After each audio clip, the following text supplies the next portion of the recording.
Hey, Restore Hearts family. My name is Tiara Sharma.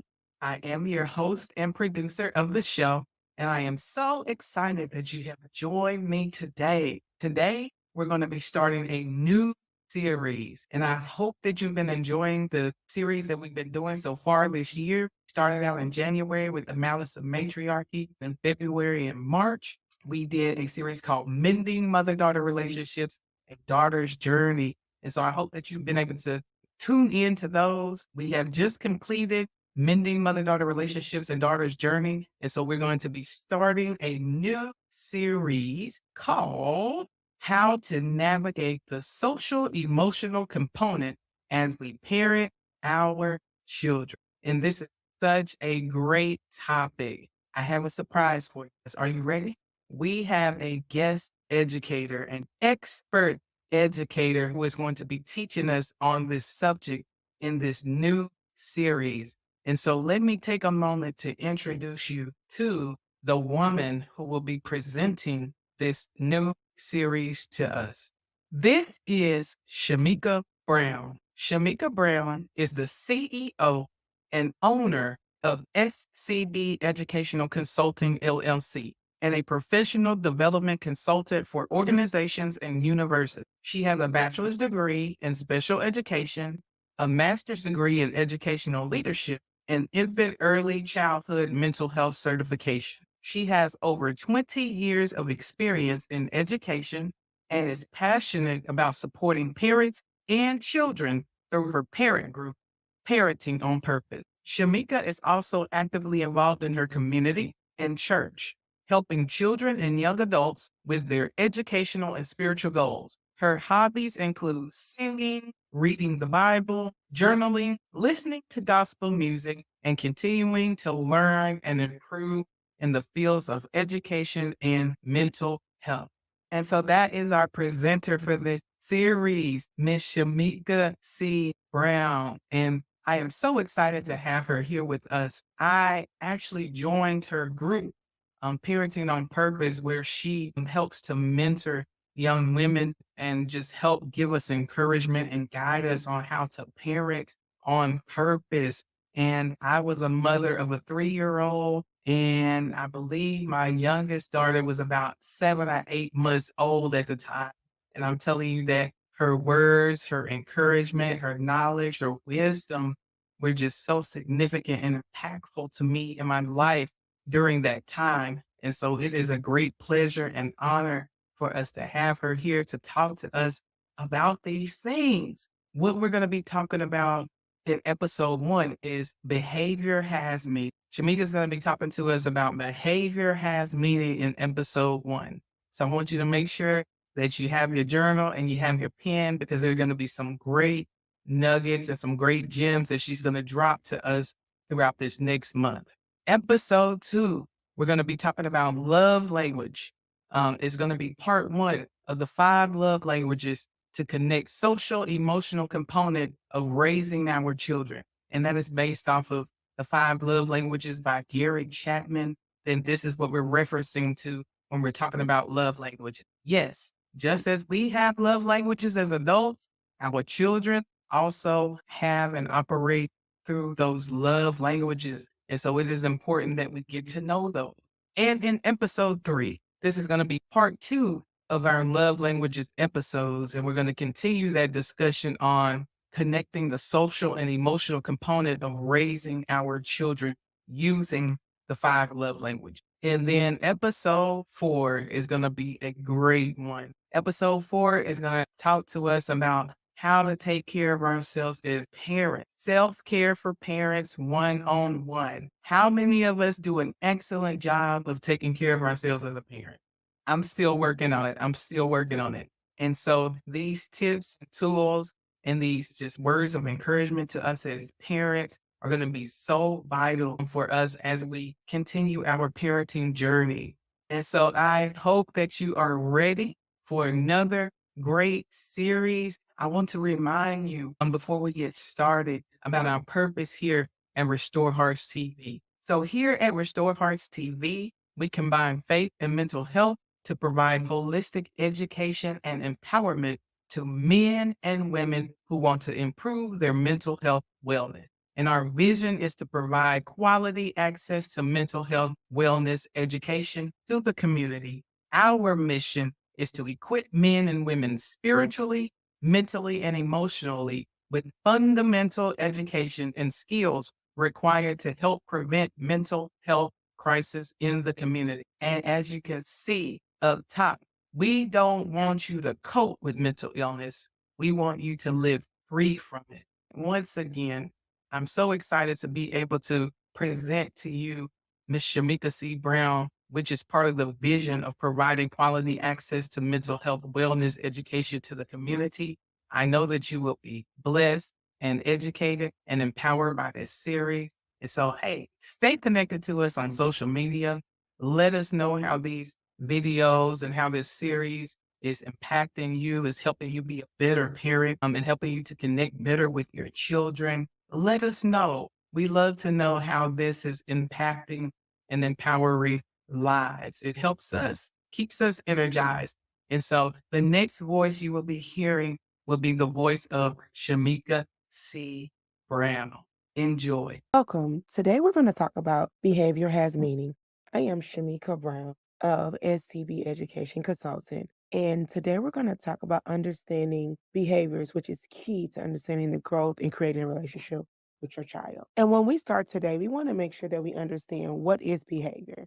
And when we look at behavior, we're referring to what a person does or how they act in response to different situations or circumstances. It can be positive or negative. It can be influenced by a variety of factors, such as genetics, environmental, or personal experiences. And we know if we look at our children in this aspect, that it depends on the situation, where the child is and developmentally, their environment, and their personal experiences with relationships. So, in order to truly understand a child's behavior, it is important to understand that as a parent, provider, or an educator, and we can help provide the appropriate support and guidance to promote a healthy development. Behavior is a form of communication and it can communicate a wide range of things depending on the context and the individual. When we think about behavior and we think about the things that go on, it is very important to remember that there are many messages that can be communicated. And so, thinking about what it can look like, behaviors can communicate a person's emotional state. So, when we think about if a child is crying, it can indicate that they're sad, that they're scared, that they're frustrated, that they're hungry, that there's something that needs to be met. And depending on their level of communication, depending on their level of interaction, it all ties into that. It talks about their needs. What do I need in the moment? How do I get your attention so that I can be comforted? It's very important to remember they're not just crying just because there's something that's wrong and there is a need that needs to be met. It could be thoughts and beliefs. Behavior can communicate a person's thought pattern, their belief about something, in a way that they express their opinions or their beliefs through their actions. You know, so many times we hear actions speak louder than words, but those actions are words that they're trying to express because they cannot say what they're feeling, so they're showing you what they're feeling. Reactions to stimuli. Behaviors can communicate a person's reactions to external stimuli, such as when they flinch in response to a loud noise or in response to something that's going on in their environment. So somebody's voice, to a sound in the car. There are many factors that affect your behavior and how you react. Relationships. Relationships are a key in how we communicate through behavior. Behaviors can communicate a person's relationship with others, such as how they show their affection or how hostile they toward someone. In the world of early childhood or in the world of parenting, sometimes when we're developing those relationships, our kids will love on us and hug up on us. And when we do disciplinary actions or they not able to get what they want, we may see a different kind of behavior. But guess what? Today we're going to talk about what that look like and kind of get into understanding why these things happen. A very important factor as a parent, as an educator, or as a person when you have adult relationships, we have to be objective and try to observe our child's behavior without judgment or our own preconceived notions. Because we always tell ourselves stories. Oh, my child does this because of this, or my child is doing this because they want to upset me. No, our children do not just wake up in the morning and say, I want to make mommy and dad or grandma or the educator or anyone upset. I'm just going to act out. No, there is something that they're trying to tell us, but we have to realize that we have to be observant of the surrounding, what's going on, to truly see why this is happening. This would help you to see the things from their perspective and understand what they need as far as motivation and what they need as encouragement or to get a need met. So we have to be very careful when I say be objective. We're going to talk about that a little bit more. But we want to be open and describe what we see, not the meaning that we believe that it should be. We have to be present, setting aside time to spend with our child or person without any distractions. So this could be playing together, reading a book, or simply just sitting and talking. When we're present and engaged, we're able to see the behavior and what is going on. Another key factor is that we're not just going to say, oh, I'm going to observe you today, but be intentional, be engaging, make it fun, just so you can make sure that you're in the moment and you're able to be present to see what the needs are. Take note. Keep a journal or notebook to record your observations of your child, and this can help track patterns and see the changes over time. Another important factor to remember is if you're not a writer, you can type it in your phone, but it's something about sitting with paper and interacting to just get those pieces to connect to feel what you're feeling and seeing. Notice the context. Pay close attention to what's going on in the environment. Is there a certain smell? Is there something that happened before your child did the behavior? Is there a word that you said that kind of made them feel some kind of way? What time of the day is it? Is it time for your child to eat? Is it time for a nap? Is there too much going on in the environment? What is happening in the context of when you see this going on? Look for patterns. Does your child have this behavior only when they're in the store? Does your child have this behavior when a certain friend comes around? Does your child have this behavior after eating a certain food? What things are triggering this behavior or this response? This will help you anticipate and be proactively ready to manage the difficult situation. What part of the transition from doing a desired task to doing an undesired task? So now we got to clean up so that we can do something else. That is very key in understanding the behavior. But we're going to talk a little bit more about the T word. Do you know what the T word is? Triggers.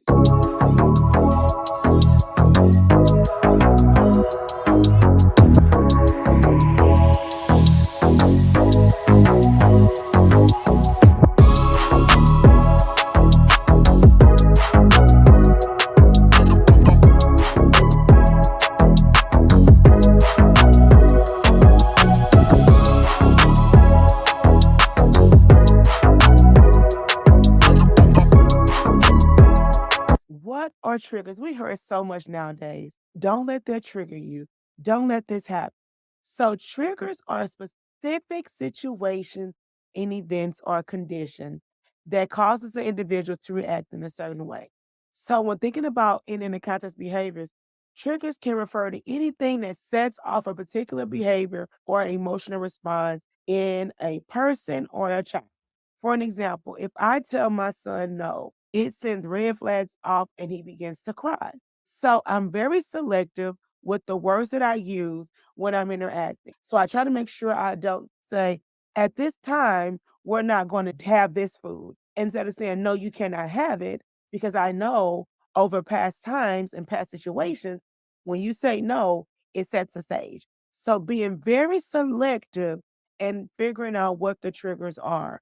There are different types of triggers that we're going to talk about that we see. Loud noises. Some children have difficulty and respond in not using words, but screaming, running, anxiety, fear, irritability when you hear loud noises. So, for an example, sometimes at church, my son cannot handle the music that's going on. So he begins to get anxious, wants to run to the restroom.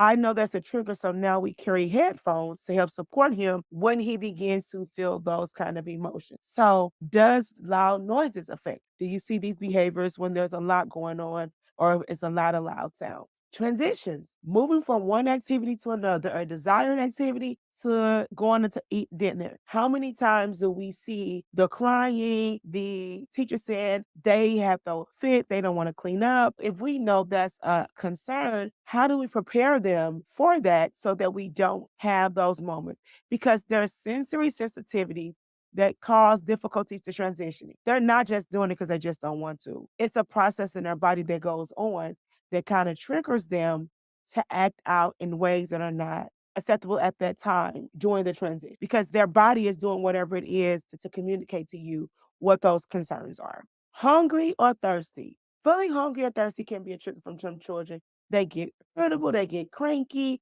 they're frustrated, but they don't have the words in the moment. So look at the picture say, they're trying to tell you, hey, there's something going on. I need you to connect so you can know what I need in the moment. The lack of sleep.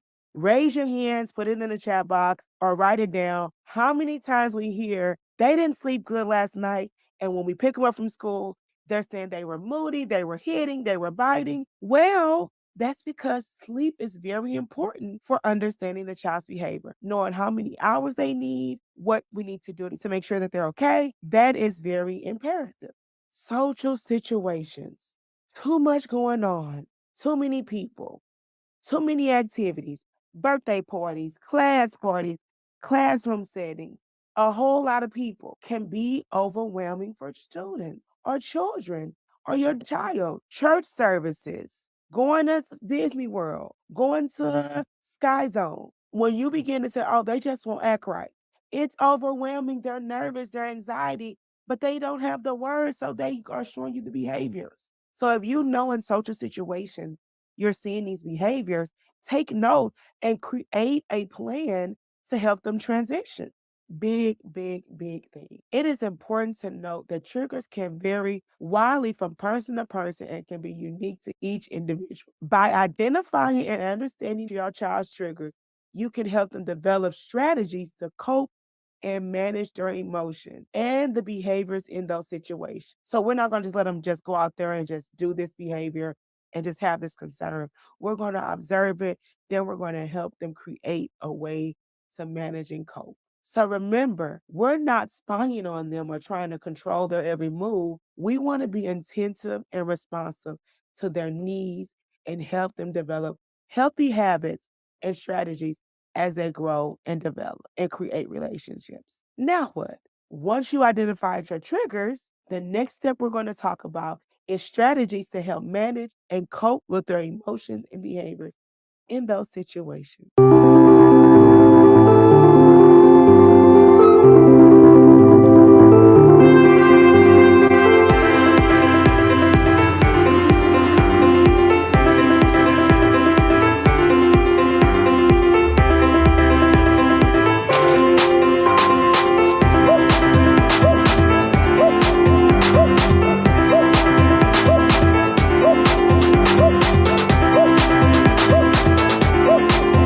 The very first thing we have to do is create a safe and supportive environment. Listening, hugs, comfort, connecting, talking about what's going on, being open and honest, letting them know that they're okay, that you see them, that you hear them, that you love them is very key.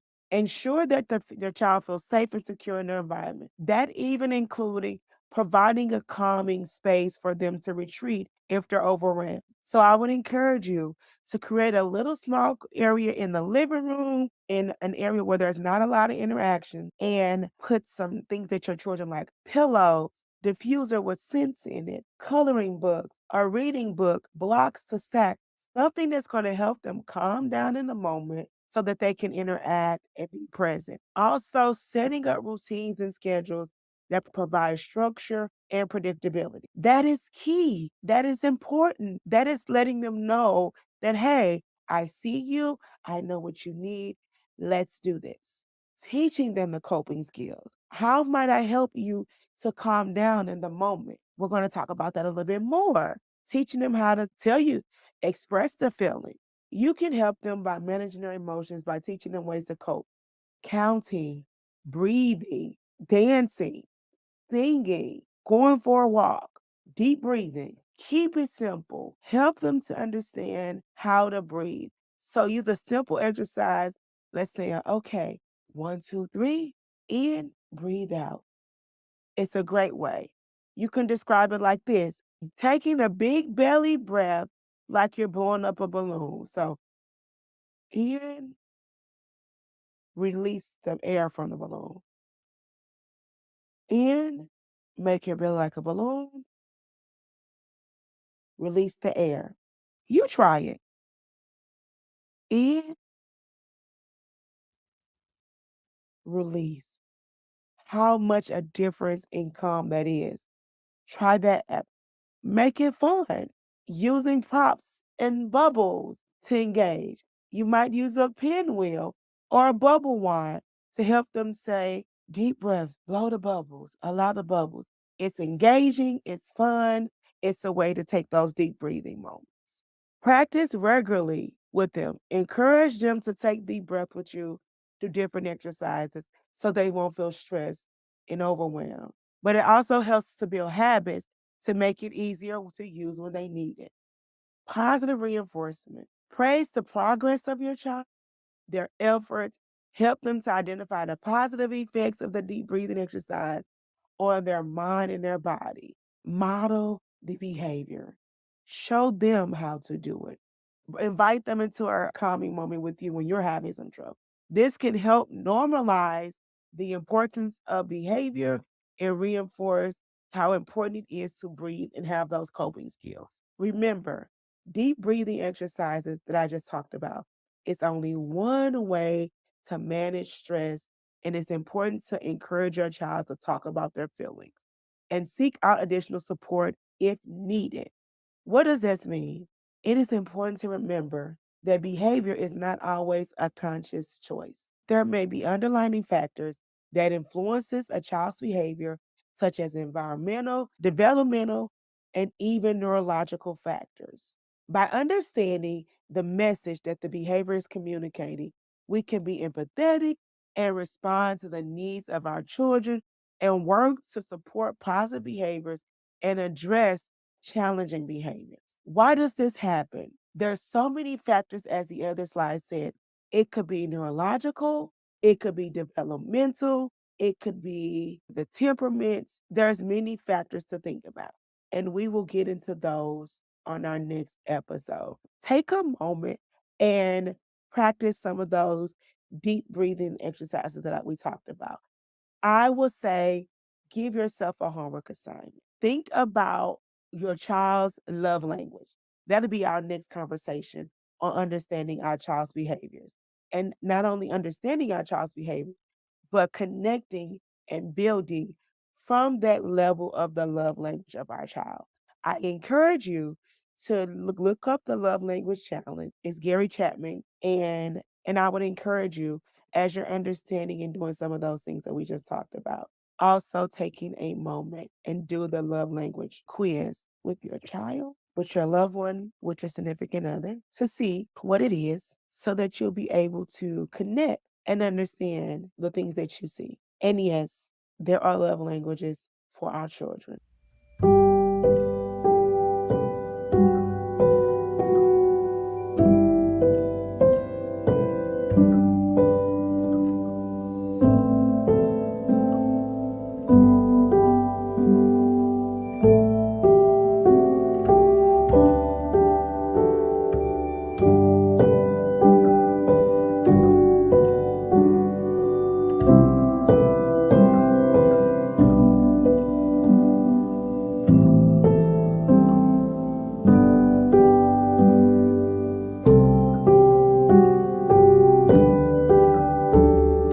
So if you can see right here, we have fivelovelanguages.com, and we're going to look for five love language for children. And I would encourage you to take a moment and take the quiz for your children and see what you get. And then when we come back next week, we'll talk about how this ties to understanding your child's behaviors, connecting with them at that level, and making sure that we're showing up and engaging and helping our children grow.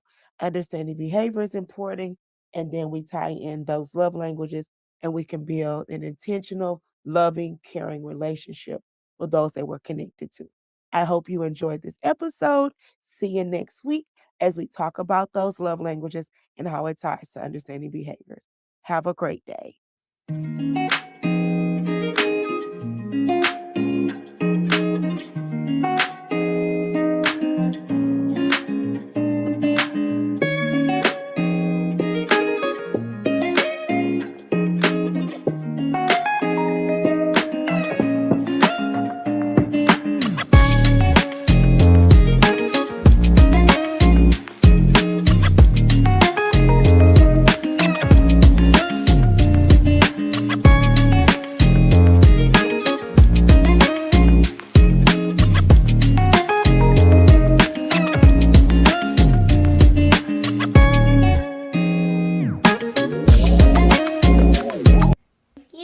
For watching this episode of RestoreHearts TV. Life is a journey, and there are many moments.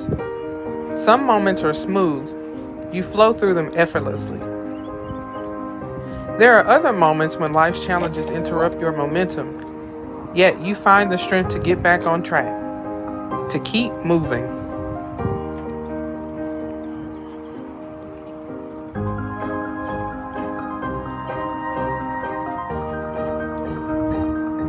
So even if you have to crawl to make it there, do it, because victory belongs to you.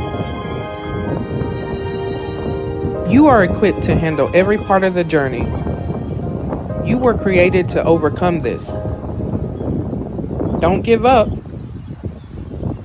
I love you.